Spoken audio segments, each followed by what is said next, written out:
Alors, aujourd'hui, on parle de Subtil Béton parce que c'était vraiment trop bien. Alors, Subtil Béton, je rentre dans le sujet direct. Non, déjà, attendez, regardez mon t-shirt, il est trop mignon. C'est un iguane. Ok. J'ai trouvé ce livre absolument par hasard. Vraiment, une chatte, vous avez jamais vu ça, à Emmaüs. J'y suis allée il y a genre 10 jours et j'ai trouvé des livres et au moment d'aller, c'est pas à la caisse du coup, c'est le petit comptoir où on va prendre des petits billets des vendeurs. Et ben juste à côté du comptoir, je vois une étagère avec des livres que j'ai pas regardé parce que j'avais la flemme de tout regarder quand même, il y a énormément de livres à Emmaüs. Et je sais pas, il y a cette tranche qui me tape un peu dans l'œil, et du coup je regarde. Et je vois la couverture qui est magnifique. Et je lis du coup le synopsis, que je vais également vous lire. Zoé est lycéenne lorsque le mouvement social devient insurrectionnel. À force d'assassinats et de disparitions, la révolte est écrasée par le régime. Les révolutionnaires se dispersent alors que l'autoritarisme se renforce. Subtil Béton n'est pas l'histoire de cette insurrection, mais de ce qui reste après la défaite. Colères et tendresses se mêlent en de multiples tentatives pour reconstruire espoir et solidarité. Cette anticipation parcourt les questionnements politiques contemporains, de la précarité au patriarcat, de la surveillance de masse au mal-logement, du racisme aux violences policières. Subtil Béton est une œuvre collective, unique, féministe, engagée. J'étais en mode « Oh, ça a l'air bien, dis donc !» Bah ouais. Ouais, c'était bien. C'était même très bien. Alors, pour être un peu plus précise, en gros, Subtil Béton, c'est un peu... Comment dire ? Vous voyez la France. Prenez la France, en fait. Et ben, c'est ça, mais en pire. En gros. Grosso merdo. Ça se passe dans une France un peu dystopique, mais en fait, c'est très proche de notre France à nous. C'est juste... Le curseur est un peu genre... Un peu... Voilà. Qui s'appelle... alors, le pays s'appelle la Franco. Ça a été renommé la Franco. Et c'est une France qui fait plus partie de l'Union européenne. Qui a un système de surveillance encore plus... Enfin, oui, encore plus exagéré. En gros, une France encore plus fasciste, qui a une politique d'immigration encore plus restrictive, plein de trucs comme ça. Et voilà. Et du coup, le premier... Enfin, du coup, c'est comment on dit, divisé en 5 parties, ce bouquin. La première partie, bah, c'est les événements de 2037, on dit, la fameuse insurrection. Mais c'est une partie qui dure vraiment peu de temps, c'est juste... Merde. C'est super, je viens de perdre la page. Bref, c'est genre les 30 premières pages. Les 30 premières pages, c'est vraiment rapide, c'est genre ça. Et voilà, donc, comme il est dit dans le synopsis, Subtil Béton n'est pas l'histoire de cette insurrection, mais de ce qui reste après la défaite. Donc, on comprend qu'au début du livre, il y a un énorme mouvement social, surtout chez les jeunes, en fait chez tout le monde. On comprend que c'est vraiment un mouvement vraiment global où il y a beaucoup de Français, de Françaises qui se révoltent contre le gouvernement, tout ça. Et en fait, ça marche pas. Ça marche pas, ça amène à des violences inouïes. Et finalement, après cet événement, bah du coup la France, enfin la Franco, pardon, devient complètement isolée du monde et encore plus fasciste qu'avant. Et on suit des personnages qui survivent, ou qui essaient de survivre dans cette Franco post-mouvement social du coup. Ok, donc ça c'est le synopsis. Qu'est-ce qui est cool avec le livre ? Déjà, je vous ai même pas dit, mais en fait c'est un livre qui a été écrit par un collectif qui s'appelle Les Agglomérés. Et en fait, l'histoire est plus ou moins inspirée du vécu des agglomérés, si on peut dire. En fait, j'invite à lire le livre et à comprendre. Sinon, il y a aussi un site, Subtil Béton, avec des informations sur comment le bouquin a été écrit, tout ça. Donc franchement, allez voir, c'est genre subtilbéton.org, je sais plus. Ça doit être écrit quelque part. C'est imminent. Ouais, c'est ça, c'est .org. Subtilbéton.org. Ok. Et en fait, ce livre, c'est un travail de 15 ans. Ce qui, moi, me dépasse un peu. En fait, les agglomérés, c'était en gros un groupe de personnes féminisées, / queer, minorités sexuelles, qui se sont réunies du coup pendant 15 ans, même plus. Enfin, 15 ans pour écrire le livre, mais déjà avant, c'était des personnes qui se rencontraient régulièrement, tout ça. Et pendant leur discussion, pendant leur espèce de retraite dans ce groupe qui était Subtil Béton, c'est le nom du roman, mais c'est aussi un peu le nom du collectif, ces personnes du coup ont commencé à écrire un bouquin. C'est une idée qui a commencé à germer, et finalement bah, ça a donné ça, et c'est vraiment un travail de 15 ans, donc de 2007 à 2022, et elles ont écrit ce truc. Et ça a été publié, ce qui est vraiment très cool. Et j'ai trop de chance d'être tombée dessus. Franchement, trop bien. Alors, vu que du coup les autoristes sont des personnes féministes et queer, et qui prônent le féminisme intersectionnel, etc., forcément c'est des thèmes qui sont présents dans le livre. Et déjà un truc qui m'a tout de suite frappée, c'est que l'écriture inclusive, elle est carrément banalisée dans le bouquin. Et c'est rare, enfin, je sais pas, c'est peut-être parce que je lis pas la bonne littérature, mais dès la page... dès le début, on suit... Oui, parce que chaque chapitre... Donc j'ai dit, il y a 5 parties. Les parties sont aussi séparées en chapitres, et chaque chapitre est raconté du point de vue d'un perso différent. Et là, on est dans la tête de Zoé, un personnage qui s'appelle Zoé. Et bah, elle pense, et du coup, elle écrit en langage inclusif. Je vous lis un petit passage, c'est vraiment le début. Avec Vinyle, Yel s'entraîne l'une l'autre chaque semaine de ruelle en ruelle pour échapper aux charges policières. Zoé passe tout son temps avec lui depuis que sa meilleure amie Jasmine l'a lâché en quittant le lycée du jour au lendemain, etc. C'était juste l'exemple du Yel. Mais en fait, bah du coup je lis ça, je me dis ah sympa, c'est cool. Et je continue ma lecture. Et en fait ce que je trouve cool, c'est que chaque personnage a sa manière de penser l'écriture inclusive. Et c'est pas la même écriture inclusive à chaque fois.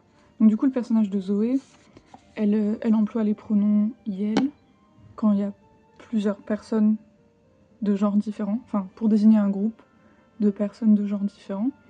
Mais par exemple, je cherche à un moment où il y a des... Ouais voilà. Je sais pas trop si vous allez voir. Attendez. C'est écrit nombreux œufs. Et ça c'est le personnage de Zoé. Mais par exemple, il y a le personnage de Coma, ou déjà de Onyx, qui n'écrit pas pareil. Le personnage de Onyx, là c'est écrit militanteux, c'est avec des petites apostrophes. Est-ce que je vais trouver le personnage de Coma? Je pense que ouais, c'est elle, mais alors, il faut que je trouve un mot qui marche du coup en écriture inclusive. Toutou.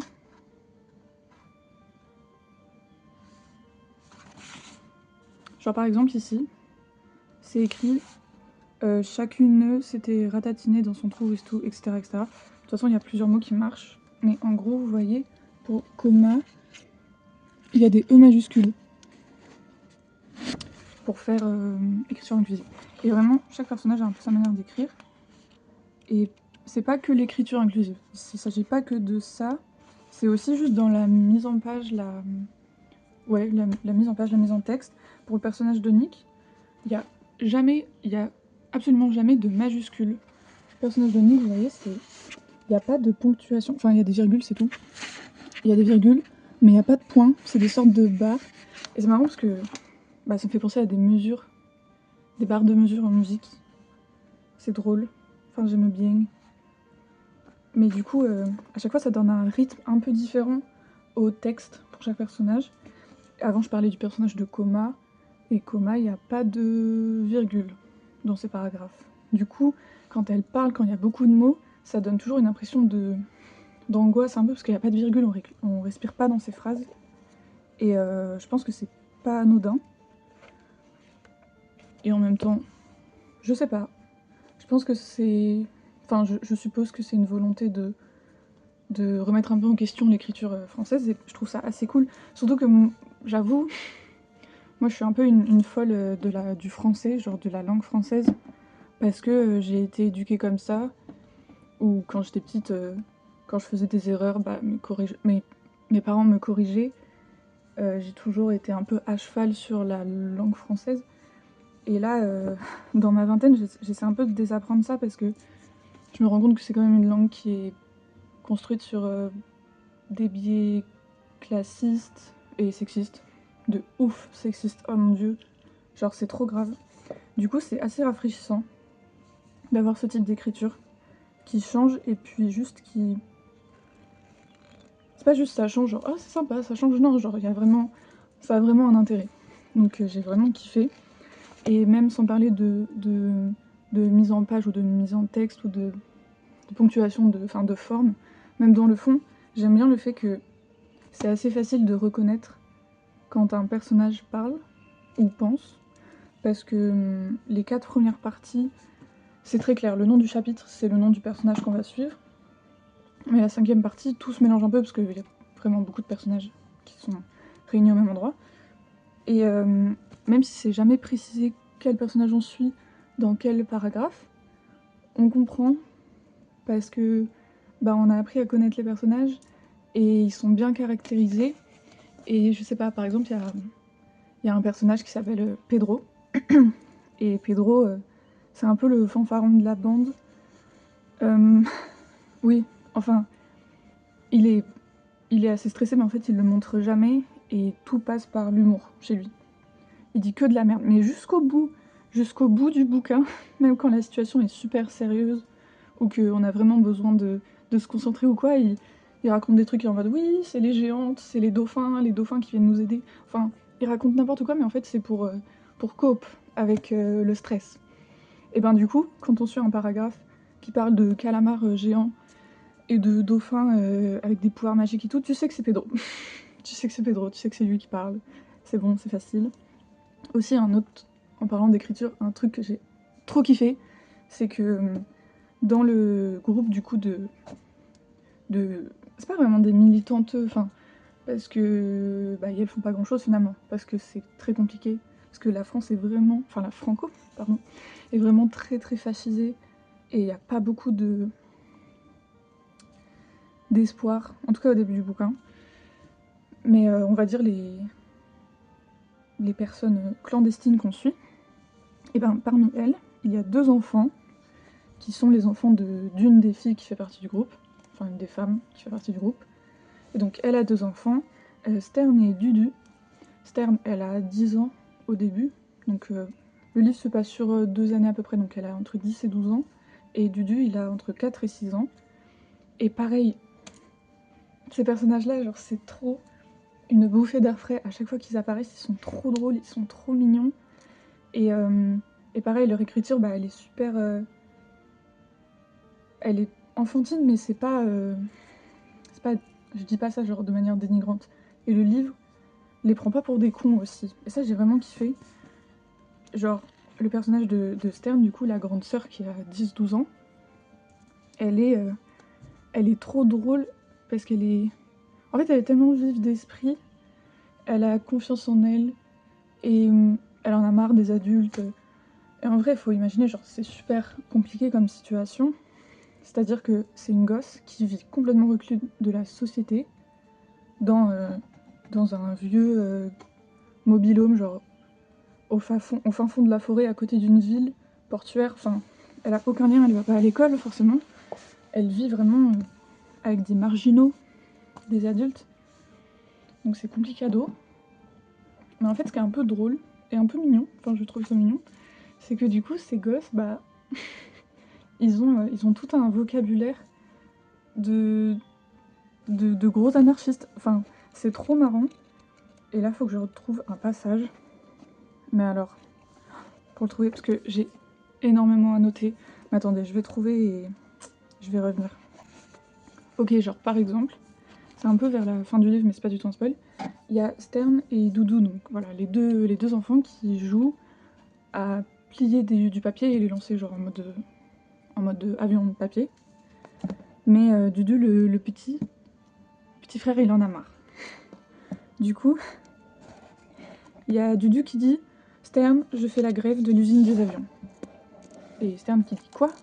Dudu qui dit « Pas de justice, pas de paix. Allez, on finit juste 12 autres et... Libérez nos camarades, libérez nos camarades !» Ça, c'est le gosse de 6 ans qui crie « Libérez nos camarades !» C'est trop drôle. Enfin, je sais pas, ça m'a trop fait rire. Et en fait, ils ont que des trucs comme ça, où... parce que les adultes, bah, ils essaient de les protéger, ils essaient de leur expliquer certaines choses, mais pas toujours. Parce qu'ils ont peur des réactions des enfants, des fois. Du coup, les gosses, ils aiment bien réutiliser tout ce vocabulaire d'inclusivité, de militantisme et tout, pour des fois juste le renvoyer aux autres. Et je trouve ça trop drôle. C'est trop mignon, en fait. Il y a aussi un chapitre, je pense pas que je le retrouverai, c'était un peu en plein milieu du bouquin, mais un chapitre très court, où Stern essaie d'expliquer le concept du consentement à Dudu. Et pareil, trop mignon, et en fait, bah, vu que c'est des gosses qui ont vraiment grandi dans un milieu genre purement gauchio de merde, c'est évident. Genre pour Stern, c'est évident, elle a genre 11 ans et elle a grandi là-dedans, donc c'est normal. Et en fait, elle veut apprendre le consentement à Dudu, même pas pour que il respecte le consentement des autres, enfin si, bien sûr, mais déjà pour être sûr qu'il soit capable de donner un consentement libre et éclairé. Et ça, c'est trop mignon. Parce qu'en fait, Stern, elle est en mode j'aimerais te poser une question, mais j'ai besoin que tu sois consentant. Je crois que c'est genre, elle veut se casser en fait. Je crois que c'est ça, elle veut partir du groupe, elle en a marre. Des adultes qui sont chiants. Et du coup, elle est là, oui, je veux que t'acceptes, mais je veux que t'acceptes vraiment, genre je veux que tu sois consentant. Et Dudu, il est en mode, c'est quoi le consentement? Et du coup, elle lui explique. Et à la fin, elle est en mode, j'espère qu'il a vraiment compris, parce que je veux vraiment qu'il soit consentant pour de vrai, et pas qu'il dise juste oui pour faire plaisir. J'ai trouvé ça trop mignon. Adorable. Adorable. Voilà. Donc vraiment, les personnages sont trop attachants. Je trouve que dès le début, comme je disais, la première partie, c'est une sorte de prologue, si on veut, entre guillemets, où on suit 3 personnages, c'est tout. Et on les revoit pas avant un certain moment. Je veux pas trop spoiler, mais voilà. Et en fait, cette première partie qui se passe pendant le mouvement social, juste avec ces 20 pages, ça m'a trop... je me suis trop attachée aux personnages, j'étais en mode oh, j'espère qu'ils vont bien, je veux trop les revoir et tout. Et quand on les revoit un peu plus tard, j'étais en mode ouais, j'étais trop contente. Donc je trouve... Et pour moi, ça passe justement par cette caractérisation, par l'écriture, par la manière de s'exprimer des personnages, tout ça. Ça marche vraiment trop bien. C'est trop efficace. Et évidemment, c'est un livre très politique, forcément. Il y a beaucoup de sujets qui sont abordés. C'est pas pour rien que j'ai autant à noter. En fait, à chaque fois que je lisais un truc intéressant, j'étais en mode il faut que je garde ça en tête. Ça va être bien. Et du coup, eh ben, dans tout ce qui est abordé, bon là je parle du consentement, mais c'est un peu un truc à part, c'est un peu basique on va dire. Mais en fait, il y a beaucoup de questionnements sur le militantisme en lui-même, et l'anticonformisme, et l'anticapitalisme. Et c'est vraiment des questionnements que j'ai trouvé trop intéressants, et que des fois, ben, même dans les groupes militants, on se pose pas trop. Genre, des questions de privilège, des questions aussi je sais plus parler, d'individualisme. J'oublie pas une syllabe. Individualisme, oui. Vraiment, des questions, genre par exemple, il y a un personnage à un moment qui veut partir du groupe, et bah, personne n'est très contente que cette meuf parte du groupe, parce que les gens sont en mode mais en fait tu nous lâches. Et la meuf est en mode mais non, c'est juste pour ma santé mentale, en fait j'en peux plus, j'ai besoin de me réintégrer à la ville et à la société, mais je pourrais toujours vous aider depuis la ville, genre je serai toujours là, c'est juste j'en peux plus de vivre en clandestinité, tout ça. Et c'est un argument tout à fait entendable. Et de l'autre côté, les autres personnes sont en mode mais toi, t'es privilégiée parce que t'es blanche, t'es cis, t'as un Provic qui est toujours actif. Alors j'expliquerai ce que c'est le Provic, mais voilà. En gros, c'est un peu la métaphore de t'as toujours tes papiers, en gros. Tu peux ne pas vivre dans la clandestinité, c'est une possibilité pour toi. Du coup, tu nous lâches parce que t'en as la possibilité. Et c'est aussi tout à fait entendable. Et bah ouais, j'ai trouvé ça intéressant qu'il y ait un peu des conflits internes. Très souvent dans le bouquin, il y a un sujet important, général, qui prend une place.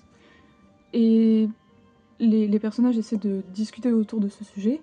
Et au final, ça part plus en dispute personnelle, individuelle, vraiment intrapersonnelle en fait, qu'une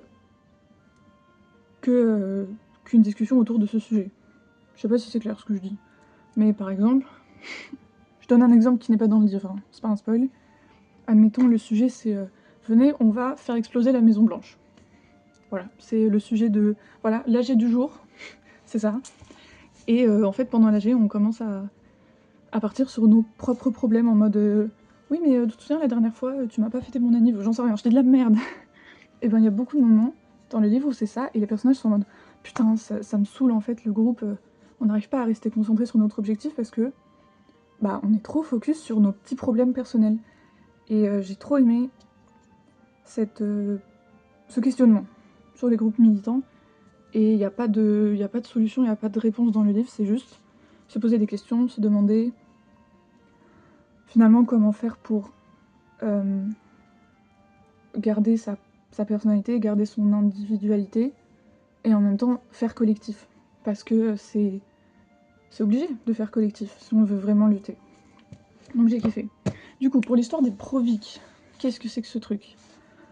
En gros, c'est une France, une franco, bien sûr, un peu plus technologique, enfin avec une technologie un petit peu plus avancée que actuellement, mais encore une fois, bah je trouvais que c'était pas si différent en fait, et surtout c'est ouf. Enfin, je me demande, vu que ça a été écrit de 2007 à 2022, il y a certains éléments qui sont trop parlants, genre qui rappellent trop la vraie vie, et je me demande si c'est des trucs qui ont été écrits du coup avant que ça arrive ou après que ça arrive, je sais pas.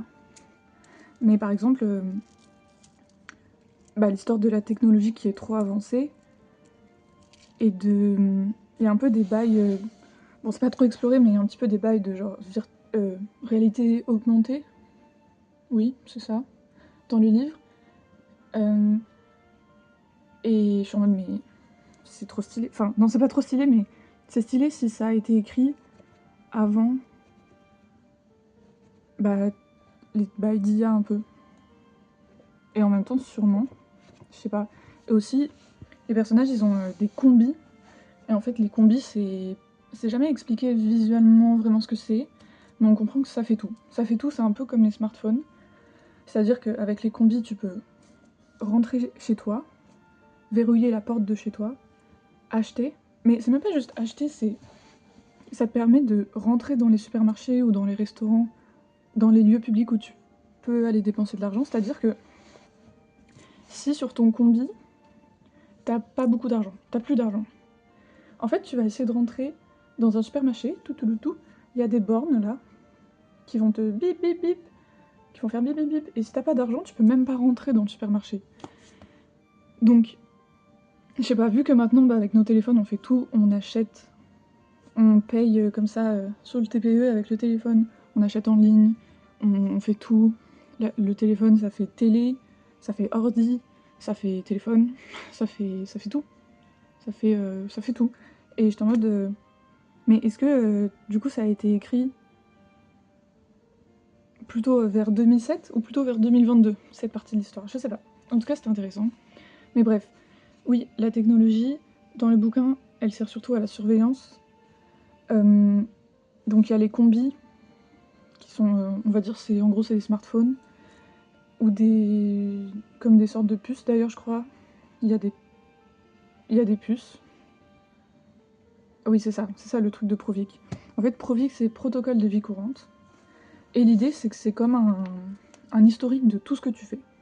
Et tous les mois, tu dois aller montrer ton Provic à la mairie ou au commissariat à la mairie, je crois, à la mairie. Et il faut que le Provic corresponde aux informations que les autorités ont, genre, par exemple, s'il y a eu des trucs sur des caméras de surveillance ou quoi, il faut que ça corresponde.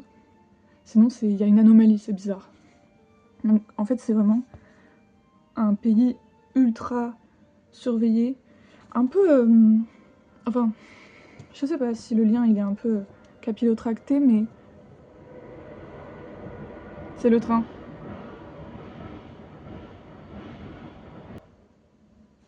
Voilà, c'est bon, le train est passé.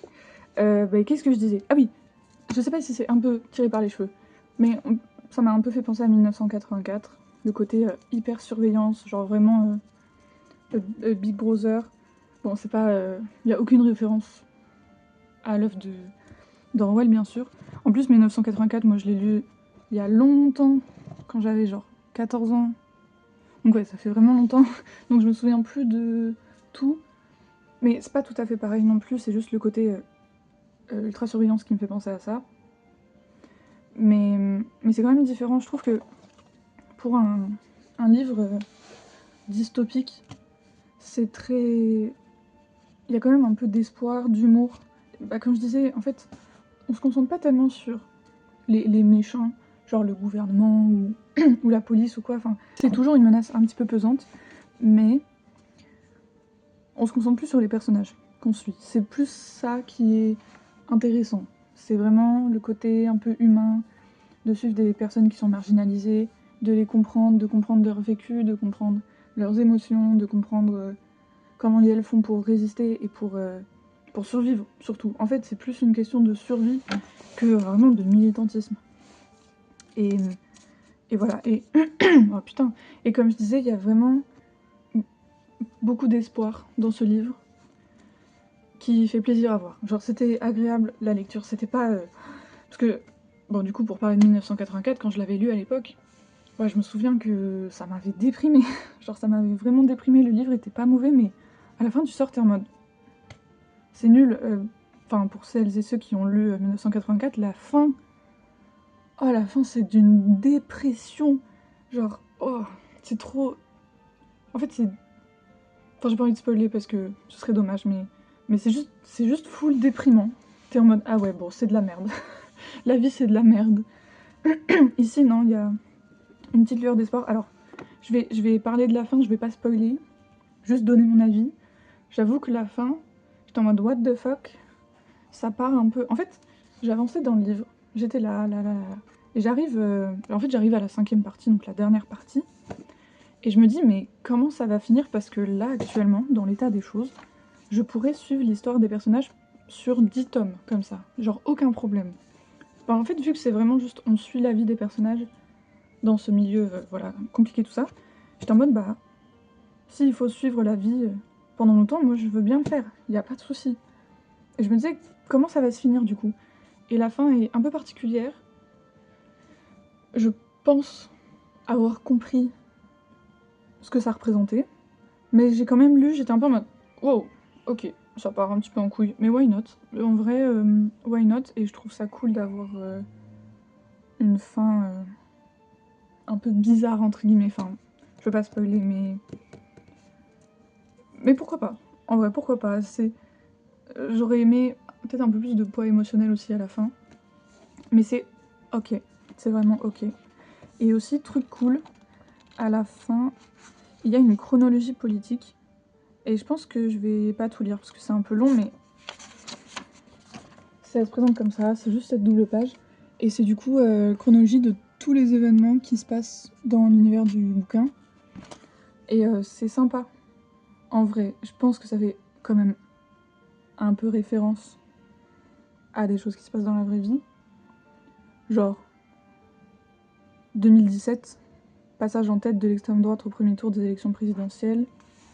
2022, ils disent pas, mais bon, enfin voilà. Ouais, je peux vous dire, faut pas qu'on finisse comme ça. Hein. Et l'année prochaine, 2027, faut qu'on soit vraiment, faut qu'on soit là, faut qu'on soit présent, faut qu'on se batte parce que je vous jure que si c'est le RN, je vais péter un câble. Bon bref. Et petit truc, on va finir là-dessus je pense, mais petit bonus du coup, les agglomérés, donc le petit collectif qui a écrit, a aussi fait des illustrations. Attendez, je vais pas vous montrer celle-là, je vais montrer la première je pense. Il y a une illustration au début de chaque partie, donc il y en a 5 en tout. Et elles sont vraiment trop belles. Vous voyez le petit poisson? Parce qu'il y a tout un thème sur la mer et tout, enfin j'en ai pas trop parlé, mais vu que ça se passe dans une ville portuaire, un peu post-industrielle et tout, ben les persos sont, on va dire, souvent au bord de la mer. Et il y a aussi un peu des métaphores autour de la mer et de la biomarine, tout ça. Bah je vous disais avec Pedro et ses délires, il est toujours en mode oui on est des calamars, Enfin voilà, il y a tout un truc là-dessus. Et c'est sympa. Ah oui, je vais aussi montrer la dernière illustration, et celle-ci elle représente le collectif du coup. On imagine que c'est les membres du collectif qui écrivent le petit bouquin. Voilà. Et alors, dernière chose, mais quand j'ai acheté le livre à Emmaüs, j'ai vu qu'à la toute fin, en fait, là il y a une petite pochette, et dans la pochette il y avait ceci, et en fait c'est une sorte de carte. Attendez, parce que en fait je vais jamais réussir à vous la montrer parce qu'elle est immense.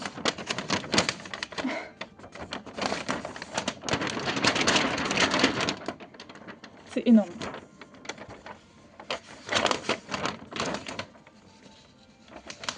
Oh. C'est énorme. Je pense que ça doit faire la moitié de ma taille, tout simplement. Elle est immense. Et j'avais envie de l'accrocher quelque part dans mon appart. Mais elle est énorme et j'ai plus trop de place. Mais je propose que pour finir, on l'accroche ensemble, ok? On va faire ça, on va faire ça. Il y avait vraiment plus de place dans ma chambre. Donc j'ai décidé de mettre sur ce mur, c'est dans mon salon. Je vais essayer de bien accrocher.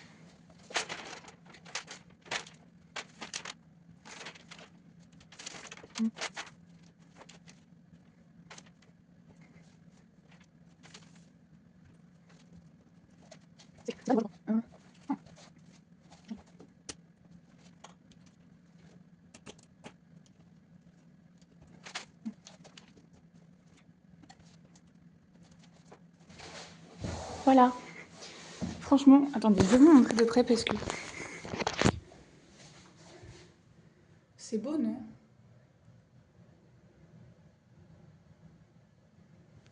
Le collectif, il se l'est tellement donné. J'ai trop de gens à retrouver ça. À Emmaüs pour... Oula, on est proche. Pour vraiment 3 fois rien. J'ai trop de chance. Après, j'ai vu que le livre était à 10 €, ce qui est vraiment pas cher, je trouve, pour ce que c'est. Donc, petite proposition pour vous, hein, si vous voulez l'acheter, je sais pas. Bref, allez. Oh